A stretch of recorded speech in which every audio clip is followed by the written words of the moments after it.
BRS political డ్రామాలో బాల్క సుమన్ బలయ్యాడని ప్రభుత్వ వైపు అద్దంకి దయాకర్ ఆరోపించారు. బీఆర్ఎస్ బతుకంతా రెచ్చగొట్టడమేనని ఆయన విమర్శించారు. బాల్క సుమన్తో ఆ మాటలు మాట్లాడించింది ఎవరో పోలీసు అధికారులు విచారణలో తేల్చాలన్నారు అద్దంకి దయాకర్.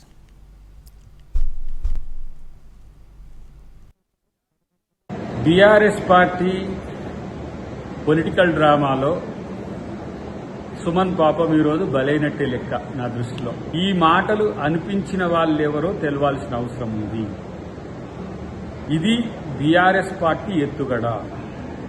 పట్టాలు కొయ్యండి, భవన్లు కూల్చండి, దాడులు చెయ్యండి. ఇది కేసీఆర్ యొక్క నైజం, కేసీఆర్ యొక్క రాజకీయ నీతి.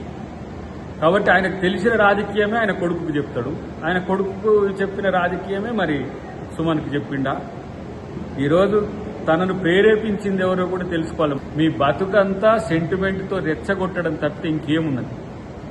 కాబట్టి ఇలా సుమన్ లాంటి వాడే కాదు, ఇంకో ఎంతో మందిని బాధితులు చేయడానికి కూడా వాళ్ళు వెనకడిగేది.